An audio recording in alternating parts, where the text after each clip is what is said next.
back. Did you see anything interesting? Not to worry. They're all for alchemical purposes.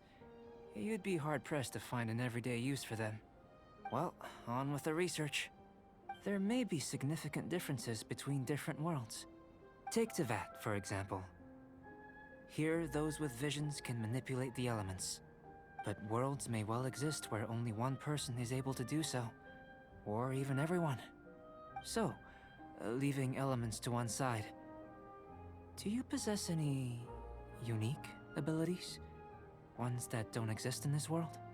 I think answering this question calls for the same methodology as last time. In other words, time for the next experiment. No. You shan't be required to exert quite so much effort this time around. Now, see this pillar here? Use your willpower to try and break it.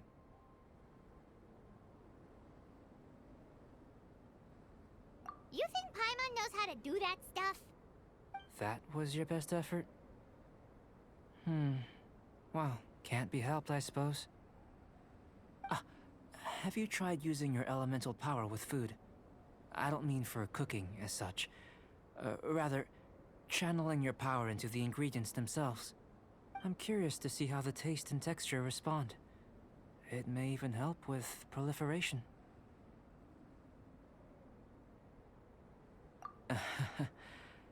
I suppose I have a curiosity for things that others find surprising. Anyway, why don't you cook us up a sunshine sprat? I've just finished preparing the recipe. Cooking? Paimon was looking forward to more mad scientist stuff. Not only is this recipe a staple for me, it's also worth experimenting with and highly nutritious. Paimon bets you're just hungry. It does sound yummy, though. Okay, Paimon approves. Good buddies are always on the same page. I'll leave you to it then. Looking forward to the results. If there's anything left over, maybe Timaeus can finish the last morsels. Paimon doesn't think we'll have that problem. How are we gonna channel elemental power into the food? Maybe try the willpower thing again.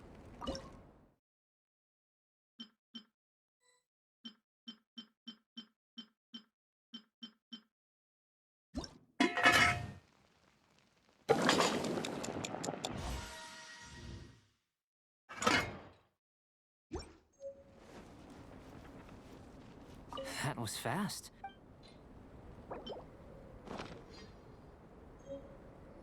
An average outcome experimentally, but you've really brought out the flavor. You seem well versed in the science of gastronomy. As far as the proliferation hypothesis is concerned, we've come up short. Seems like food presents the same headaches in your world as it does ours. Unless... could it be that the natural laws of this world are limiting your unique abilities? We just didn't know how to channel elemental power into the food. It's a little more complicated than adding herbs and spices, you know. Not to worry. At least we put some food to good use. No need to feel disheartened. And here's your portion. Enjoy. I can box it up if you like. Woohoo! Thanks! Glad you were paying attention. I can tell that you're good friends. Paimon was keeping an eye on you and your safety during the whole experiment. Not that Paimon would have been able to do much if things had gone wrong. But anyway. Hey! You were being nice a second ago! But you do have tasty recipes, so Paimon forgives you. And you're right, we are good friends. You have good friends too, right? Good students? Yes. I'm fortunate too, I suppose. Anyway, moving on to the next experiment. There are all manner of alchemical items here. Keeping them in their proper place is a challenge at the best of times. A while ago, I had the misfortune of misplacing a batch. I managed to retrieve the majority, but 2 vials have been evading me. Animal crystal fly elemental extract and electrohypostasis powder. Paimon's barely finished eating and you want us to go gathering again? Don't worry if you can't locate them. I was planning to replace them anyway. though finding them would save me the hassle. If you had, say, a superpower, like night vision or vibratory sensing, lost property would be a thing of the past. I must have dropped them somewhere in the area where you were looking just now. So, guess we'd better take a look. Oh yeah! You could use elemental sight!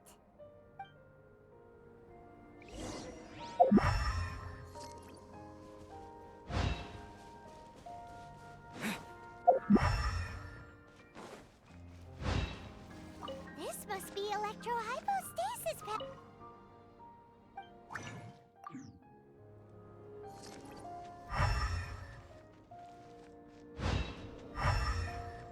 The extract of an animo crystal fly can only be animo elemental energy, right?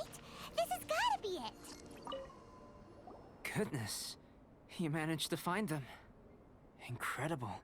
1,000 thanks. I'm wondering, this elemental sight, this is what allowed you to locate the items and find me here on the mountains, correct? Yep!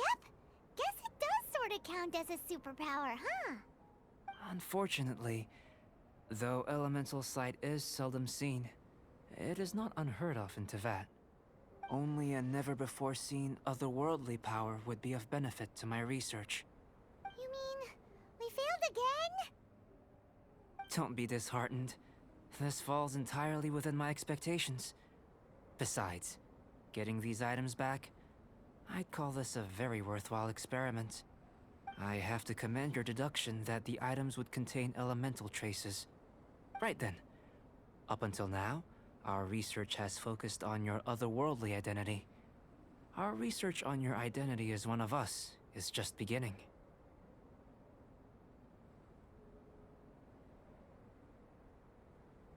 In essence, the differences between humans are reflected in our intellectual and physical capabilities. Let's start with physical. Looking out from where we're standing, can you see what Sucrose is doing? And if you jumped from here and landed on that cliff, the one over there, could you see her then? So what about if you planted a single blow on the mountain face here, and it burst into 1,000,000 fragments? Then could you see her? Then I shouldn't get too excited. Still, we'll gain a more thorough understanding with an experiment. I know of a location that will be perfect for a physical test. Please, follow me. Still in one piece! Good thing the vial's so strong.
You want us to jump?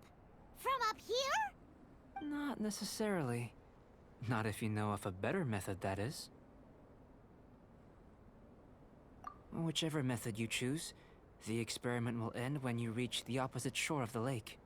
I will factor the time expended and your top speed into my comparative analysis. The opposite side of the lake. So, we're gonna be swimming? Without limitations, we complete tasks intuitively, using the method that seems most rational to us. Some of us would be unable to stand the icy waters, Others might find the whole thing rather refreshing. No matter what choice you make, it's all a part of the experiment. For me, every detail is invaluable to the research. Then if you would, please, I eagerly await the results. Wait a minute! While we're busy testing, what exactly are you gonna be doing? Me? Recording data, responding to risks, providing emotional support. So if we do decide to go swimming, you gonna dive in with us? No. Unless you're thinking of conducting competitive research? Oh! Forget Paimon said anything.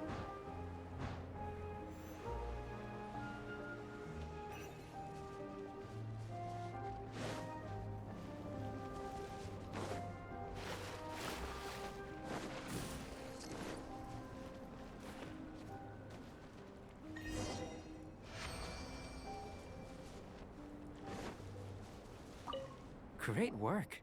I've never seen a performance quite like it. Your reputation precedes you, Traveler. The data shows that you're easily outperforming the average citizen in Mondstadt. But you followed us the whole way without breaking a sweat! Me? Actually, I used alchemy to cheat a little. But anyway. If it turns out that the natural laws of Tevad do not affect you, I should be able to make various inferences about the otherworldly civilization you belong to. If the natural laws of Tevad do affect you, then I shall be able to make inferences into the kind of evolution that would occur under the absence of such effects. The innumerable possibilities that this could present, the captivating insights, it would be something to savor again and again. But how does this help your research? You've helped me to unravel many of the problems that were holding it back. When we return to the campsite, I should be able to show you something interesting. I may be about to make some analogies between you and a few unusual specimens. I hope you won't be offended. Gold, petrified trees, a sun 8 times the size of our own. The essence of the investigative process is enthralling, but such feelings are inevitably fleeting in nature. I'm willing to pour all my energy into research, and yet specimens are finite. As the unknown transitions into the realm of scientific understanding, the feeling of enlightenment is lost. All these things that start out as objects of fascination end up possessing the prosaic mundanity of a sunsetia or a sweet flower. They cease to be noteworthy. Oh, so that's why you wanted to paint those hilly turtles? Because you got to see something new and interesting in the differences between them? Precisely. To quote my exact words from earlier, these creatures are, for the most part, quite boring, not worth closer inspection. There is precious little about them that serves to pique my curiosity now. So after all these experiments, are we gonna be, like, boring to you? Like some basic draft of a sketch? Of course not. You have been of great assistance to me, and I will remember this friendship for a lifetime. Now, before we head back to the campsite, there's one more experiment. Intelligence. Follow me. There are some other ruins nearby.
imagine you must have encountered more than a few conundrums during your travels. I'd like to observe your intelligence by means of a practical test of your capabilities, much as we did for the physical test. I'd like you to explore these ruins and return with your findings. There are 2 puzzles located at the far ends of the ruins. After completion, you should be able to activate the mechanism in the center. As with the physical test, there are no restrictions.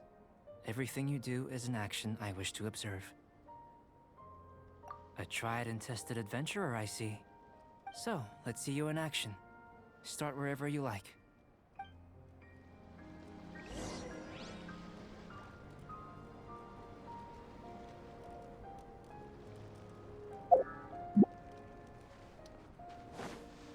It's a complex environment, so proceed with caution.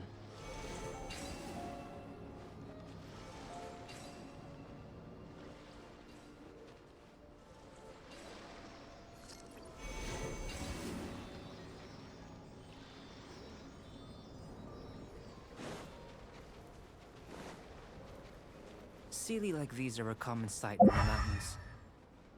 Returning them to their rightful places is up to you.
Quietly now. Here comes the catch.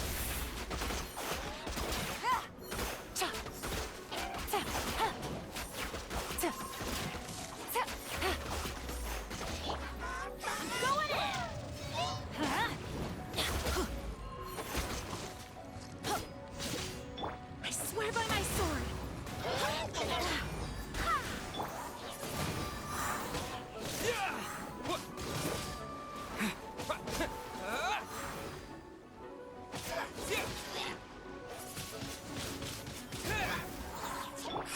Busted. Let's light it up.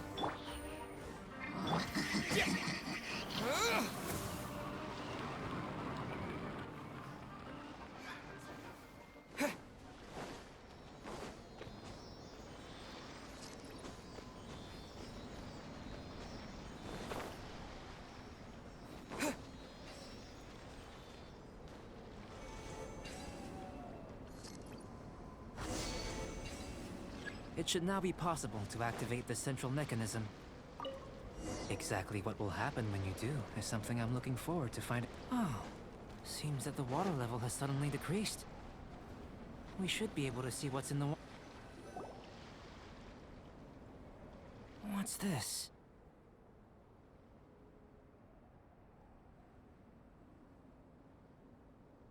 To the best of my knowledge, these belong to a script of some kind. They can be found all over Teyvat, but they've never given up their secrets. There's still a lot to learn about them. And as for why they should ever have come to rest here, a true mystery. Let me make a copy first. I'll make time to go over them in greater detail after our research. Another for the don't understand list. Unsolvable mystery this, weird experiment that. It'd be nice to get some cool results for once. Seems like if you want the reward, you gotta pay the price. I've truly gained a lot from all this. Comparatively, the little reward I can offer is too small to mention. Let me return to the campsite first. By the time you get back, I may just have a fleeting miracle for you to witness.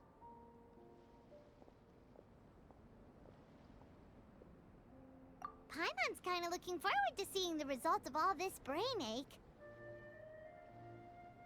Unless you can think of anything better to do, let's head back to the campsite. Not so fast. You're not leaving until I'm convinced that nothing dangerous is going on here. You didn't leave the mountain? I most certainly did not. And I've witnessed everything that you and Albedo have been up to. I must say, you let your guards down. Or maybe you were drawn in by his compelling-sounding hypothesis and friendly demeanor.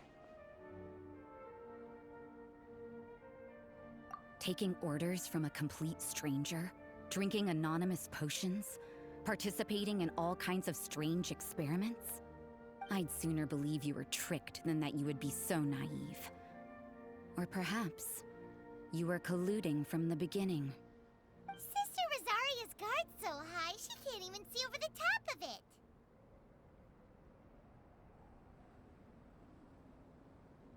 It doesn't matter what you think. He could be a saint for all you know. But I understand him a little better than you, Outlander. I'm only concerned with one thing. Whether his alchemy has transformed you into something more sinister. No way! Paimon would have sensed it. And anyway, he didn't even use any alchemy. With an alchemist of his level, you wouldn't sense a thing. In any case, I'm not about to let a potential threat back into Mondstadt. So, what are you gonna do?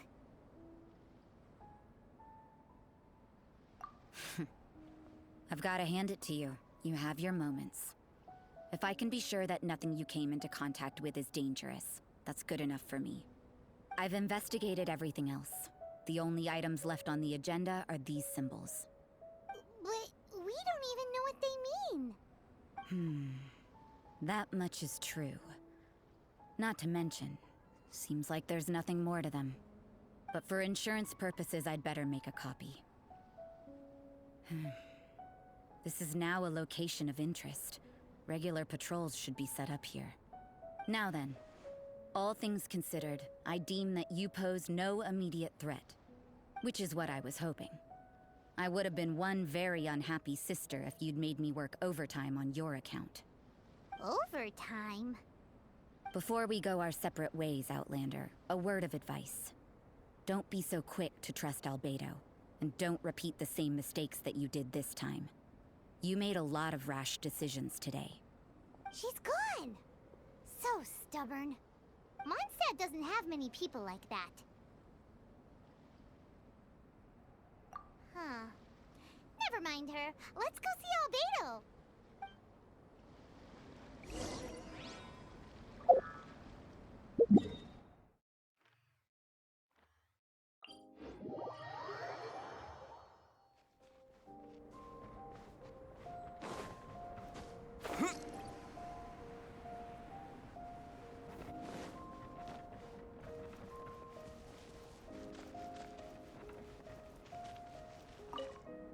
You're back. Good timing. I've just about reached the conclusion. You took quite a while. Did you get held up on the way back?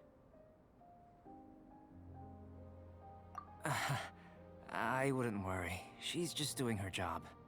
Time for the results. We got a myriad of data today, and it was very difficult to finish all the research in one go. But the integral preliminary conclusion that I can offer you is you're very much like a human from this world. You couldn't tell that just by looking? We spent all day working our butts off for that? Please, I understand that this may have seemed self-evident to you, but in fact, nothing in this world should be taken for granted. Have you ever considered that the world of Teyvat may have a natural hostility to Outlanders? I mentioned the natural laws of this world. You're able to converse with me here without consequence, and nothing seems amiss. But it's arguably a small miracle. The only other life form that, like you, has come here from afar is the seed that I mentioned. Under the effects of Tevat's natural laws, it isn't even able to sprout, let alone bloom. But after I observed you, I had another idea. Imitating you helped to inspire my alchemy. And so... Whoa! It looks like something's appearing! the transition from nothing into something, from shoot to stem, and now to fruition. Is not nurturing otherworldly life also nurturing the world itself?